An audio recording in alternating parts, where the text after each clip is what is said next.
L'Iran vient de dire non, un non catégorique, froid et lourd de conséquences à la proposition de cessez-le-feu américain. La réponse de Donald Trump, une escalade immédiate sur ses réseaux sociaux, prolongeant son ultimatum de 24 heures. Mardi, 20h, heure de New York. Si le détroit d'Ormuz reste bloqué, les infrastructures vitales de l'Iran seront ciblées. Mais attention, ce que vous lisez dans la presse grand public passe à côté de l'essentiel. Pourquoi Donald Trump repousse-t-il sa ligne rouge au lieu de frapper?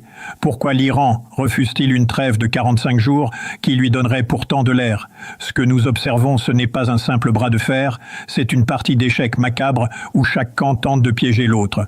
Une partie qui pourrait faire exploser le prix de votre plein d'essence et plonger l'économie mondiale dans la récession. Installez-vous confortablement, on déchiffre les véritables stratégies de Washington et de Téhéran. Nous sommes dans la 6e semaine de ce conflit.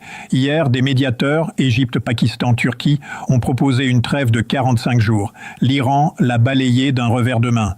Revenons d'abord sur la réaction américaine. Sur Truth Social, Trump écrit « Mardi sera le jour des centrales électriques et des ponts. Ouvrez ce puant de Détroit, sinon vous vivrez en enfer ».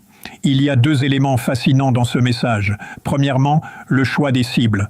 Il ne menace pas de frapper les sites nucléaires iraniens, trop enfouis, trop complexes, ni les bases militaires. Il menace les centrales électriques et les ponts.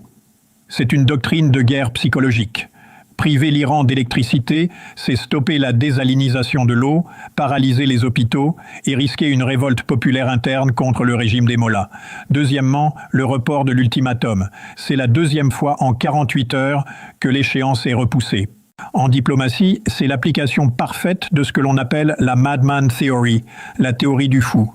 Une stratégie utilisée jadis par Nixon pendant la guerre froide, faire croire à son adversaire qu'on est assez fou et imprévisible pour déclencher l'apocalypse afin de le forcer à négocier.